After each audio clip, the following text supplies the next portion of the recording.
Michigan State's season begins in the Breslin Center Monday night against Colgate. I'm excited for this season to officially get here. Car opening night. It only feels right that your team is in action. Colgate has been feisty in recent years. There's been some pretty awesome Colgate teams under Matt Langell, the head coach. This year's version of Colgate not expected to be anything overly great. Last season, the Raiders went 14 and 19. They were 10 and 8 in the Patriot League. Nothing to write home about really at all. I will point out last season, this group played quite a few high major opponents, fared very well in those games. They went on the road to Syracuse last year, lost by just 2 points in a game that came down to the final possession. They went on the road to Kentucky last year, and even after starting the season 2 and 8, went to Kentucky and lost by only 11 points. So this is a group that, despite a bad season by Matt Langell standards, showed up in their biggest moments last year and brings a lot of dudes back. This team brings back 10 players from the exact group they had last season. Only four outgoing players. Two of them were two of their three leading scorers, however. So still some key guys to replace. We start with this. On your early in the season threat level radar, 1 to 10, what is the threat level of the Colgate Raiders? Excuse me, my apologies. A sneeze. No, that's ridiculous by It's me. one of the best time sneezes ever. Well, That's how afraid of Colgate are you? Achoo. yeah, bless you. Here's where I look at it. The first game of the season for a lot of high major teams is a total cupcake. I'm talking like teams in the 240s, 250s, lost like 30 something, like just complete and total just kind of pushovers. I wouldn't put Colgate in that category, I guess. I think that they are a school that has had success in the past. They have had good players in the past. They are a what I would constitute as a well-coached team. Even to your point, they return a lot of pieces. One of those pieces being a guy who was third team All Patriot League last year and Patriot League defensive team in Jalen Cox. He was voted first team this year as a junior. Really good year last year as a sophomore on both ends of the floor. Um, so it's like it's one that obviously Michigan State's expected to win and win handily, but you need to have a level of seriousness and a level of focus when playing against them. So I would put this in like the cupcake scale range at like a 6. 6. 6, huh? Yeah. Okay. Do you like scheduling like this? Because look, Michigan State has a great schedule. Just the way the timing worked out of this isn't like the season opening night Champions Classic game that we've Yeah. come to know and love. I do like this for what it's worth because I think it's a way to test yourself to a certain degree, but also you're not in danger of dropping a bye game, basically. Like it's not a total waste of time. You're Right. gonna learn some things. There's things you can learn and take from this game, and there's a level of seriousness to it that I don't think you would get if, let's say, you were playing like a Jackson State, a Mississippi Valley State, something like a SWAC team, basically, with all due respect to that conference. Yeah, okay, that makes sense. Trivia time. Michigan State trivia time. What is Michigan State's record against the spread in their opening game of the season in the last 7 seasons? So I know they did not cover last year in the first game. I have a follow-up question that I'm going to ask after you answer this question that They I also lost to James Madison, so I know they didn't cover that game. I can't reveal. I can't reveal my cards yet. I have a trick up my sleeve. Please just answer the question. 7 games to open the last 7 seasons. What is Michigan I'll State's go record two against and the spread? five. They are 1-6 against the spread in their season openers. Follow-up question.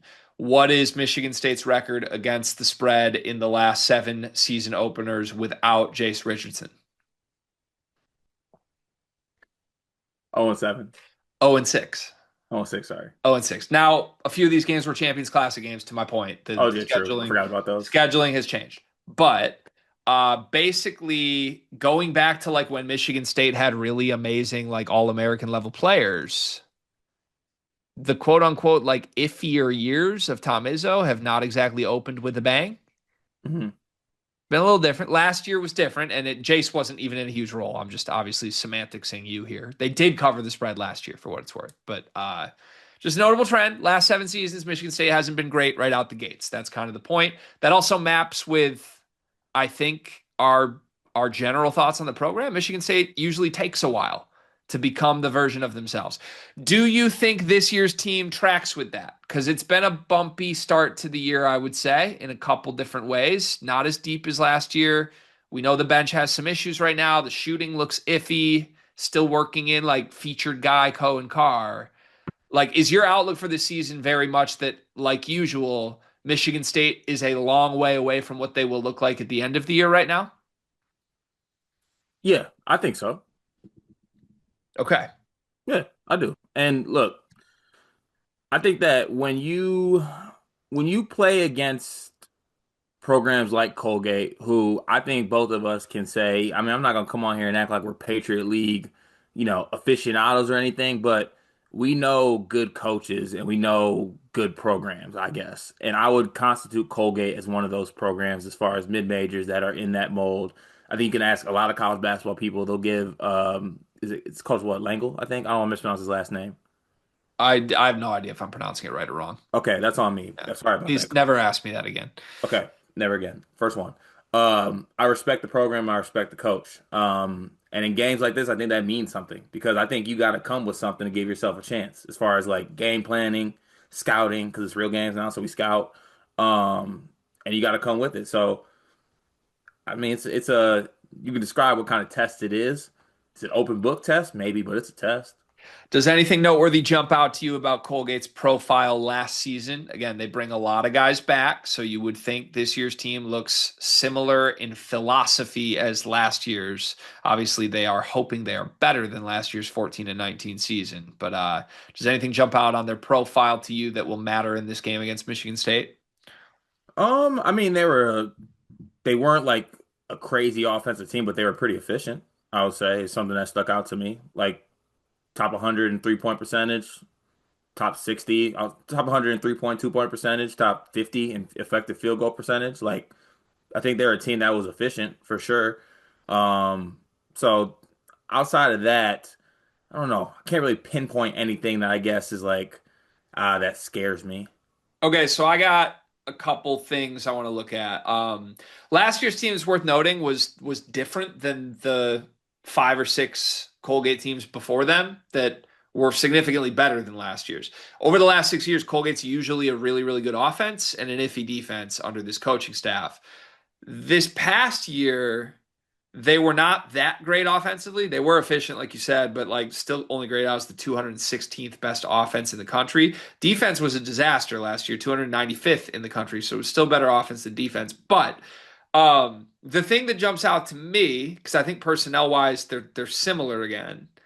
Last year they were top 50 in defensive rebounding rate, but they didn't offensive rebound at all. I want to know what Michigan State does on the boards in this game.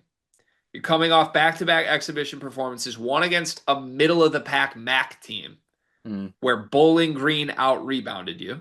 Mm-hmm. And then you go against UConn without their starting center, they out rebound you marginally.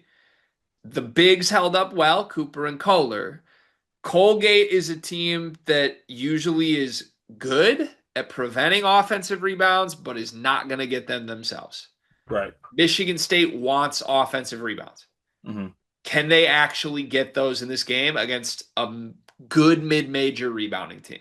And then on the flip side, is Michigan State still lackadaisical as hell on the defensive boards? Or are they taking care of business against a team that doesn't even want offensive rebound? To me, this is a game, if Michigan State is the rebounding team we want them to be, they should dominate the boards. Like they better dominate the boards in this game. And if they don't, I think it's going to be the first early data point that something is actually wrong there.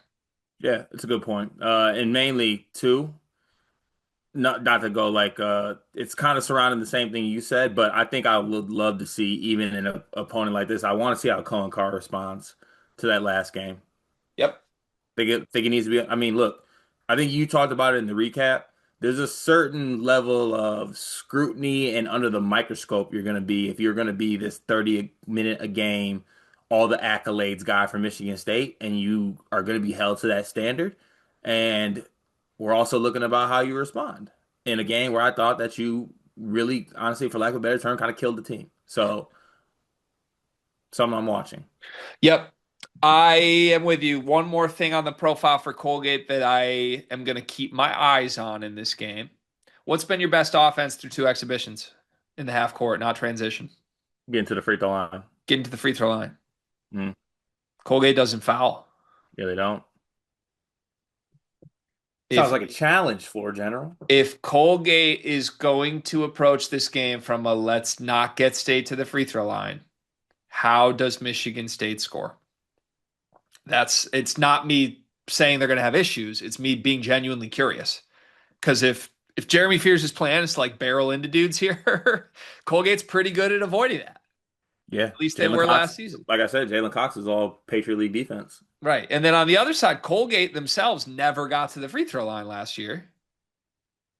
Michigan State has fouled a good amount through a couple games. So I don't know. Like the free throw attempt rate in this game and rebounding are the two things that I am watching. Let's flip from like what are you watching to what do you want to have happen? Wish list time. Give me your number one thing. If you could make a wish, what would happen with your Spartans in this game? I'd like to see some more, I think, positive momentum from Jordan Scott in this game in the minutes that he has. Also, just in general, I guess I'll put it in this basket. I'd like to see good minutes from both freshmen, with that being Cam Ward and Jordan Scott. I want to see Cohen Carr bounce back, mainly rebounding. I think he needs to rebound a lot better. Um, that's probably it. And just don't just win this game. Win this game, but don't let's not do the whole thing. Even in the games they covered last year, I remember it specifically. We were like in kind of semi dog fights with Sanford and Southern Indiana. We ended up blowing them out, but like let's just take care of business at the crib. They're going to win the game. They're going to take care of business at the crib. You don't have to worry about that. I gave you one wish. You took three. So now I'm going to take three wishes of my own. Wish number one, I want to see life at the shooting guard spot. I don't care which one it is, but I want Tang or Fort to have a legitimately good game. Mhm. Legitimately good game. Thing number two, I'm choosing between two right now. I think thing number two, I want Jackson Kohler to get involved. To me, that's the thing they haven't done enough through two exhibitions that I know is legit. Like Mhm. I'm all for like let's learn about some new things. This is Kohler's senior year. I think he's one of the more reliable dudes on this team. I think he's been the only guy really rebounding, passing the eye test through two games other than Cooper. Reward him a little bit. Let's get him involved against a mid-major. Hard Why? because everyone doubles them. Well, then I want to see him figure it out. Yeah, okay, I'll take that. I want to find a way to get Jackson Kohler scoring more involved in this offense. Third thing, this is a double-sided wish. Side number one, I don't want to see Jeremy Fears having like a chippy, edgy talk shit moment in like a 6-point dogfight with Colgate. Okay, that's fair. On the flip side, if Michigan State's up 35, I want to see Jeremy Fears have that moment. Okay, good deal. Like, does he get it right now? What if he does it early, like first possession? He's First already possession, fine. But I'm talking like if we're in a 6-point game in the second half and I see Fears like step over somebody, Mhm. I'm gonna be like, this is Oh, not going the right direction. oh no, because you know who did that? Who did that? There was a certain player who was always about flexing or saying something when we were, cut it to 8 against a bad opponent. Was it 11? It was 11. It was 11. Well, what's Aiden Child's number? He's a victim of that too. He's 2. he's a perpetrator of that. I don't want to see number one go the route of number two and number 11. Fair. Last question for me. What's the starting lineup? I think it's the same. I don't think Izzo's got it in him to put somebody else in it too. You mean Tom Izzo's not listening to Michigan State Twitter? Damn. He doesn't have Twitter. I know. I feel like people think there's a change coming. I don't. Uh, If they do, I'll applaud him, but I don't think it's coming just yet. I have an actual theory that Tom Izzo doesn't have internet. That would make a lot of things make sense, to be Yeah. honest. You excited for this? For the game? Yeah, like season's here, game one. No. We should have given you more time off from the Yukon exhibition till now. I'm excited for it. I mean, all we did was, I mean, look, we lost to the number 4 team in the country, but I try not to lie on here. There's a little level of fear, a little voice in the back of my head that just talks to me about what happens if this goes south with this team, and it's one of the scariest things I can picture. Stop dooming. It's going to be a good season like it always is under Tom Izzo. I am going to start a new series. This is a verbal series from me that you're going to hear at the end of every Michigan State recap this season. I get to watch Divine Ugachukwu play for Michigan State today. It's going to be a good day. You want to get to predictions? Nope, I'm done. Colgate is 21-point underdogs at the Breslin Center, according to KenPom. 84-63 is the final projected score. What do you have? I got Michigan State winning this game 86 to 61. Okay, win in a cover. Hmm. I'll take Michigan State by 18. I think the cover bad stretch gets back to the losing streak. Good deal.